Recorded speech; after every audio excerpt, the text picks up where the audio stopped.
Hello good morning students. Team Prince Taranagar की online classes में आपका स्वागत है। पिछले कुछ टेक्निकल प्रॉब्लम की वजह से 5-6 दिन से अपना कोई वीडियो नहीं आया, इसलिए आज अपना जो केमिकल काइनेटिक्स वाला जो चौथा चैप्टर चल रहा है, जिसमें लास्ट एक टॉपिक बचा हुआ है, उसको ही अपन कंटिन्यू करते हैं। इससे पहले जो वीडियो थी, जो शायद वीडियो संख्या 13 थी, उसमें अपन ने एक्टिवेशन एनर्जी की कैलकुलेशन वगैरह की थी। उसके 2 मेथड किए थे, ग्राफीय विधि थी और गणितीय विधि थी। ठीक है, तो उसमें थोड़ा सा कुछ मिस्टेक था, उसको अपन इम्प्रूव कर सुधार करते हैं। उसमें क्या था कि जैसे एक आपको मेथड करवाया था मैंने, तो इसमें लिखा था अपने कि नेचुरल लॉ के जो आरएनए समीकरण थी ना, K equal to AE minus EA upon में RT, इसी से अपने एक्टिवेशन एनर्जी को मापन का मेथड किया था ये। तो इस समीकरण को अपने नेचुरल लॉग के रूप में कन्वर्ट किया, फिर नेचुरल लॉग की वैल्यू रखी 2.303 लॉग। अब जब इस समीकरण के अंदर अपन नेचुरल लॉग की वैल्यू रखते हैं, तो मैंने आपको ये समीकरण लिखवाई थी, उसमें क्या था, यहाँ पर 2.303 नहीं आएगा, यहाँ पर सिर्फ क्या होगा, RT। फिर इसके आगे वही कंटिन्यू करना है कि उपरोक्त समीकरण में 2.303 का दोनों तरफ भाग देने पर, जब दोनों तरफ भाग देंगे तो अपने पास समीकरण क्या आ जाएगी, log K equal to minus EA upon में 2.303 RT प्लस में log E, ये समीकरण आ जाएगा। ठीक है, तो एक तो इसमें थोड़ा सा आप देख लेना इसको। ठीक है, एक दूसरा अपने जो गणितीय मेथड किया था, उस गणितीय मेथड में अंतिम समीकरण अपने पास ये आई थी, log K2 अपॉन K1 equal to minus EA upon 2.303 R into T2 minus T1 upon में T1 इंटू में T2। ठीक है, दो अलग अलग समीकरणें ली थी। एक तो T1 टेम्परेचर पर है, उस पर रेट कांस्टेंट लिया था अपने K1, और T2 टेम्परेचर पर रेट कांस्टेंट लिया था अपने K2।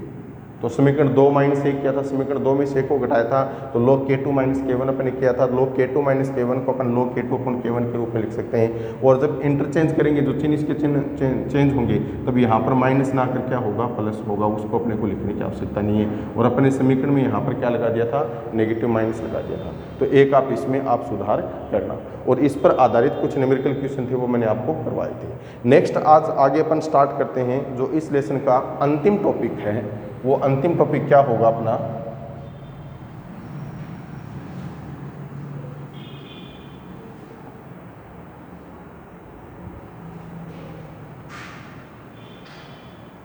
संक्रियण ऊर्जा व संक्रमण अवस्था। ठीक है, इसमें से एक बार क्वेश्चन पूछा हुआ है, थ्योरेटिकल नहीं है। इसका जो ग्राफ अपन बनाएंगे, उस ग्राफ को ध्यान से देखना है, और ग्राफ ही परीक्षा के अंदर पूछा हुआ है। तो देखो, अपने पीछे पढ़ा, उन पीछे पड़ी हुई चीज़ों से अपने को एक बात का पता लगता है कि जो अभिक्रिया वेग होता है, वो व्यतक्रमानुपाती होता है एक्टिवेशन एनर्जी की। यानी एक्टिवेशन एनर्जी जितनी कम होगी, अभिक्रिया वेग क्या होगा, उतना ही अधिक होगा। दूसरा अपन ऐसे भी लिख सकते हैं कि जो प्रभावी संकट की संख्या है, प्रभावी टक्करों की जो संख्या है, वो भी क्या होती है, व्यतक्रमानुपाती होती है एक्टिवेशन एनर्जी की। इन दो चीज़ों को ध्यान में रखना। देखो, प्रभावी अपने कोलिजन थ्योरी किया, टक्कर सिद्धांत किया, तो उसमें अपने देखा था कि अभिकारक के अणुओं के मध्य परस्पर टक्कर होती है। दो प्रकार की टक्कर बनती है, एक तो प्रभावी टक्कर होती है, और एक क्या होती है, अप्रभावी टक्कर होती है। तो प्रभावी टक्कर कौन सी को कहते हैं कि जिस टक्कर के परिणाम स्वरूप प्रोडक्ट अपने को प्राप्त होता है, वो क्या होंगी, प्रभावी टक्कर होंगी। और जिस टक्कर के परिणाम स्वरूप अपने को प्रोडक्ट प्राप्त नहीं होता है, वो क्या होंगी, अप्रभावी टक्कर होंगी। तो एक्टिवेशन एनर्जी जितनी कम होगी, प्रभावी टक्कर की संख्या उतनी ही क्या होगी, ज़्यादा होगी। यानी उत्पाद प्रोडक्ट के बनने की लब्धि क्या होगी, उतनी ही ज़्यादा। और प्रोडक्ट की लब्धि जितनी अधिक होगी, अभिक्रिया का वेग भी क्या होगा, उतना ही अधिक होगा। अब इस चीज़ को अपन एक ग्राफ की सहायता से बनाते हैं, और वो ग्राफ ही बोर्ड के अंदर पूछा हुआ है क्वेश्चन के रूप में। तो ग्राफ को थोड़ा सा समझने की कोशिश करना, थ्योरेटिकली इसमें कुछ नहीं लिखना है अपने को, सिर्फ ग्राफ को अपने को देखना है। तो यहाँ पर अपन जो ग्राफ ही निरूपण करेंगे, वो अपने पास होगा स्थितिज ऊर्जा और अभिक्रिया प्रगति या अभिक्रिया निर्देशांक, अपन इसको कहेंगे। एक तरफ लेंगे अपन अभिक्रिया निर्देशांक, या फिर इसके स्थान पर अपन लिख सकते हैं अभिक्रिया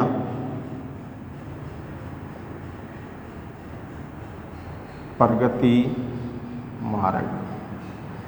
ठीक है, और दूसरी तरफ अपन लेंगे स्थितिज ऊर्जा, यानी एनर्जी अपन। ठीक, तो देखो ग्राफीय निरूपण क्या होगा,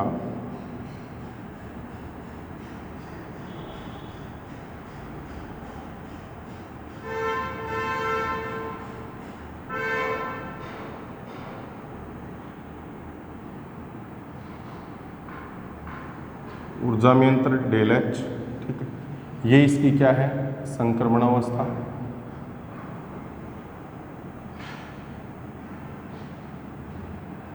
संक्रमण अवस्था,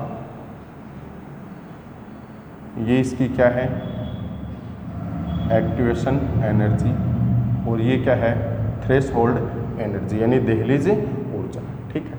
अब ये अभिकारक और ये क्या है, प्रोडक्ट।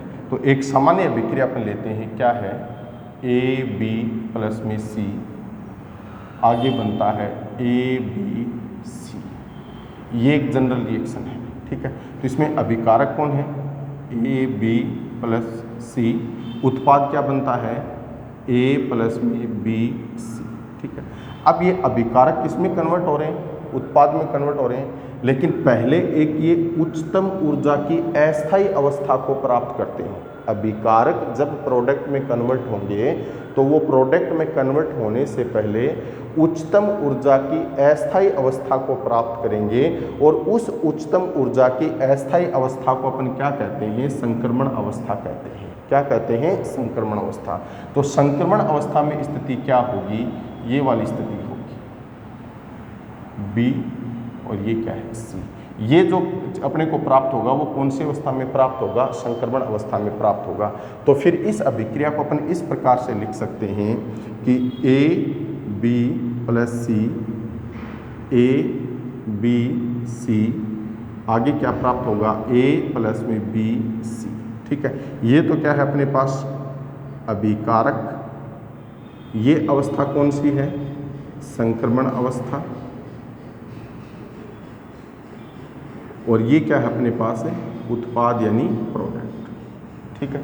तो देखो जब किसी भी रासायनिक अभिक्रिया में अभिकारक उत्पाद में कन्वर्ट होते हैं तो उससे पहले वो उच्चतम ऊर्जा की अस्थायी अवस्था को प्राप्त करते हैं, और उच्चतम ऊर्जा की उस अस्थायी अवस्था को अपन क्या कहते हैं, संक्रमण अवस्था कहते हैं। इस संक्रमण अवस्था को प्राप्त करने के पश्चात ही अभिकारक के अणु किसमें कन्वर्ट हो पाएंगे, प्रोडक्ट में कन्वर्ट हो पाएंगे। अब देखो यहाँ पर ये जो अभिकारक के अणु हैं इनके मध्य परस्पर क्या हुई, टक्कर हुई, ठीक। तो कोलिजन थ्योरी के अंदर अपन ने पढ़ा था टक्कर दो प्रकार की होंगी, एक तो क्या होगा, प्रभावी टक्कर, और एक क्या होगा, अप्रभावी टक्कर, ठीक है। और एक अपने एक्टिवेशन एनर्जी के बारे में भी अपन पहले पढ़ चुके। एक्टिवेशन एनर्जी क्या है कि अभिकारक के अणुओं को उत्पाद में परिवर्तित होने के लिए आवश्यक जो ऊर्जा होगी उस ऊर्जा को अपन क्या कहेंगे, एक्टिवेशन एनर्जी कहेंगे। अब देखो जब कोई भी दो अभिकारक के अणुओं के मध्य परस्पर टक्कर होती है तो उस टक्कर के परिणाम स्वरूप क्या होती है, एनर्जी रिलीज होती है, ऊर्जा रिलीज होती है, और इस रिलीज एनर्जी, इस मुक्त ऊर्जा का उपयोग ही ये अभिकारक के अणु किस में परिवर्तित होने में करते हैं, प्रोडक्ट में परिवर्तित होने में करते हैं, ठीक है। तो यहाँ पर फिर प्रभावी टक्कर कौन सी होगी, या फिर कौन सी टक्कर से ऊर्जा ज़्यादा होगी, कि जब अभिकारक के अणुओं के मध्य प्रभावी टक्कर होती है तो इस प्रभावी टक्कर के परिणाम स्वरूप जो ऊर्जा मुक्त होगी, इस ऊर्जा का मान एक्टिवेशन ऊर्जा के मान के बराबर या उससे अधिक होगा, जिससे अभिकारक के अणु किसमें कन्वर्ट हो जाएंगे, प्रोडक्ट में कन्वर्ट हो जाएंगे। लेकिन यदि इन दो अभिकारक के अणुओं के मध्य परस्पर अप्रभावी टक्कर होती है तो देखो अप्रभावी टक्कर के परिणाम स्वरूप भी एनर्जी रिलीज होगी, यहाँ पर ऊर्जा मुक्त होगी। लेकिन जब इन दोनों के मध्य अप्रभावी टक्कर हो रही है तो यहाँ से जो ये मुक्त ऊर्जा होगी, इस मुक्त ऊर्जा का मान संकीर्ण ऊर्जा के मान से क्या होगा, कम होगा, अधिक कभी भी नहीं हो सकता है। इसलिए इस टक्कर के परिणाम स्वरूप यहाँ पर प्रोडक्ट नहीं बनेगा। लेकिन प्रभावी टक्कर होती है तो उस टक्कर के परिणाम स्वरूप मुक्त ऊर्जा संकीर्ण ऊर्जा के बराबर या उससे अधिक होती है, जिससे अभिकारक के अणु किस में कन्वर्ट हो जाते हैं, प्रोडक्ट में कन्वर्ट हो जाते हैं। और जब अप्रभावी टक्कर होगी अभिकारक के अणुओं के मध्य तो जो ऊर्जा मुक्त होगी उस ऊर्जा का मान संकीर्ण ऊर्जा के मान से क्या होगा, कम होगा। इसलिए अप्रभावी टक्कर के परिणाम स्वरूप प्रोडक्ट नहीं बनता है। ठीक है। तो ये अपन ग्राफ बना सकते हैं संकीर्ण ऊर्जा और संक्रमण अवस्था के मध्य। परीक्षा के अंदर क्वेश्चन कैसे पूछा हुआ है, स्थितिज ऊर्जा, संक्रमण अवस्था व अभिक्रिया निर्देशांक को दर्शाने वाला ग्राफ बनाइए। स्थितिज ऊर्जा, संक्रमण अवस्था व अभिक्रिया निर्देशांक को दर्शाने वाला ग्राफ बनाइए। बोर्ड एग्जाम के अंदर ये क्वेश्चन पूछा हुआ है, तो ये ग्राफ ही निरूपण अपन यहाँ पर कर सकते हैं, ठीक है। अब दूसरी चीज़ देखो कि इस ग्राफ की सहायता से अपन ये बता सकते हैं कि कोई भी अभिक्रिया ऊष्माक्षेपी प्रकार की होगी या ऊष्माशोषी प्रकार की होगी। तो उसके लिए दो अलग अलग अपने को ग्राफ बनाने पड़ेंगे, तो नोट लगा के अपन उसमें ये चीज़ लिख सकते हैं। तो अगला पॉइंट अपना क्या रहेगा, देखो दो अलग अलग ग्राफ अपन बनाते हैं यहाँ पर।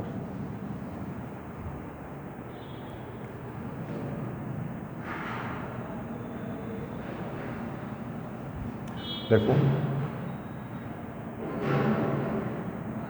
एक तरफ अपन एनर्जी लेंगे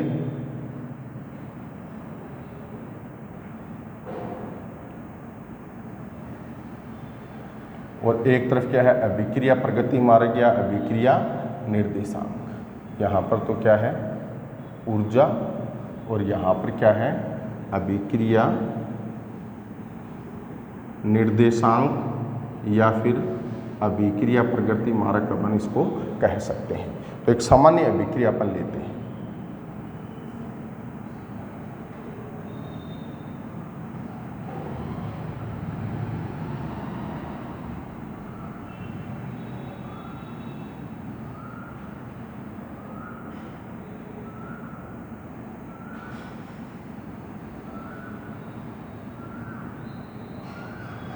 ये एक्टिवेशन एनर्जी EA1 लिख सकते हैं इसको अपन, और ये अपने पास क्या है, एक्टिवेशन एनर्जी EA2 लिख सकते हैं, ठीक है। ये अपने पास क्या है, रिएक्टेंट अभिकारक, और ये अपने पास क्या है, प्रोडक्ट, ठीक है। तो इस ग्राफ की सहायता से अपन कैसे बताएं कि अभिक्रिया ऊष्माक्षेपी प्रकार की है या ऊष्माशोषी प्रकार की है। तो इसके लिए अपने को डेल E को कैलकुलेट करना होगा, ठीक है। डेल E यानी एक्टिवेशन एनर्जी में जो अंतर हुआ है वो, तो देखो डेल E इक्वल टू अपन लिखते हैं, अगर अभिक्रिया की एक्टिवेशन एनर्जी माइनस पश्च अभिक्रिया की एक्टिवेशन एनर्जी, ठीक है।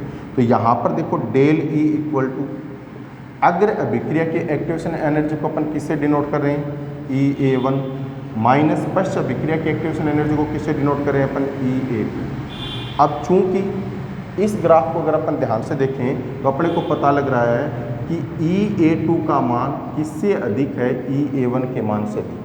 यानी पश्च अभिक्रिया की जो एक्टिवेशन एनर्जी है वो अग्र अभिक्रिया की एक्टिवेशन एनर्जी से क्या है, अधिक है। तो EA2 का मान किससे अधिक है, EA1 के मान से कम है। तो यदि ये वैल्यू अपन, कोई भी वैल्यू अपने पास होगी और उस वैल्यू को यहाँ पर रखेंगे तो डेल E का मान अपने पास क्या होगा, ऋणात्मक प्राप्त होगा। और जब किसी अभिक्रिया के लिए डेल E का मान ऋणात्मक प्राप्त होता है तो वह अभिक्रिया किस प्रकार की होगी, ऊष्माक्षेपी प्रकार की होगी। किस प्रकार की अभिक्रिया होगी, ऊष्माक्षेपी। तो ये ग्राफ भी परीक्षा के अंदर, कंपटीशन एग्जाम के अंदर अक्सर इस प्रकार से क्वेश्चन आता है, ग्राफ दे देते हैं और उसमें अभिक्रिया का प्रकार पूछ लेते हैं। तो जब डेल E की वैल्यू अपने पास ऋणात्मक आएगी तो वो अभिक्रिया क्या होगी, ऊष्माक्षेपी प्रकार की होगी। और बोर्ड के अंदर भी पूछा जा सकता है कि ऊष्माक्षेपी अभिक्रिया के लिए अभिक्रिया की ऊर्जा और अभिक्रिया निर्देशांक के मध्य ग्राफ को दर्शाइए। तो ये ग्राफ अपने को इसमें बनाना पड़ेगा, ठीक है। तो ये तो हो गया किसके लिए, ऊष्माक्षेपी के लिए। अब ऊष्माशोषी अभिक्रिया के लिए अपन करें तो दूसरा ग्राफ अपने पास क्या होगा,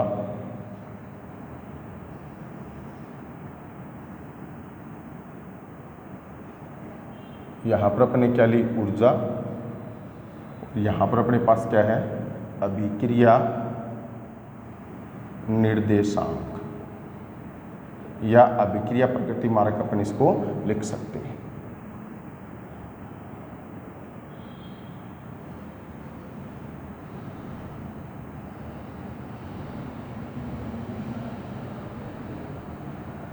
ये इसकी संक्रमण अवस्था, इसको अपन क्या लिखेंगे, EA2, और ये अपने पास क्या होगी, EA1। तो कैलकुलेट किसको करना है अपने को, डेल E को। तो डेल E इक्वल टू क्या लिखेंगे अपन, अग्र अभिक्रिया की एक्टिवेशन एनर्जी माइनस में पश्च अभिक्रिया की एक्टिवेशन एनर्जी। अगर ग्राफ को देखें अपन तो EA1 का मान किससे अधिक है, EA2 के मान से अधिक है। यानी अग्र अभिक्रिया की जो एक्टिवेशन एनर्जी है वो किससे ज़्यादा है, पश्च अभिक्रिया की एक्टिवेशन एनर्जी से अधिक है। तो अगर ये वैल्यू अपन यहाँ पर रखेंगे तो डेल ई की वैल्यू कैसी प्राप्त होगी, अपने को धनात्मक प्राप्त होगी। और जब डेल ई की वैल्यू अपने को धनात्मक प्राप्त होगी तो वो अभिक्रिया किस प्रकार की होगी, ऊष्मा शोषी प्रकार की होगी। किस प्रकार की अभिक्रिया होगी, ऊष्मा शोषी। तो इस प्रकार अपन ऊर्जा और अभिक्रिया निर्देशांक को लेकर जो ग्राफ बनाएंगे तो उस ग्राफ के आधार पर अपन ये बता सकते हैं कि अभिक्रिया ऊष्मा क्षेपी प्रकार की है या ऊष्मा शोषी प्रकार की। यहाँ पर ये क्या है, रिएक्टेंट, और ये क्या है, प्रोडक्ट। और इस अवस्था को अपन क्या लिख सकते हैं, संक्रमण अवस्था। और यहाँ पर ये भी क्या होगी, संक्रमण अवस्था। ठीक है, तो इस प्रकार यहाँ पर अपना ये जो चौथा चैप्टर था केमिकल काइनेटिक्स वाला, वो चैप्टर यहाँ पर कंप्लीट हो गया। इस चैप्टर के अंदर जितने भी न्यूमेरिकल क्वेश्चन आए वो न्यूमेरिकल क्वेश्चन मैंने आपको पीछे करवा दिए थे। आगे जो अभ्यास क्वेश्चन के कुछ एक क्वेश्चन बचते हैं वो ज़्यादा लगभग क्वेश्चन अपने पास आ चुके हैं। और अभ्यास में से जो क्वेश्चन बचते हैं तो मैं आपको ये कहूँगा कि आपको लेसन कंप्लीटली करवा दिया है, तो आगे अभ्यास में जो क्वेश्चन है वो क्वेश्चन, बचे हुए क्वेश्चन आप करने की कोशिश करें। और 1-2 दिन के पश्चात इसका जो नेक्स्ट वीडियो आएगा उस नेक्स्ट वीडियो के अंदर अपन उन क्वेश्चनों को सोल्व करेंगे। Thank you.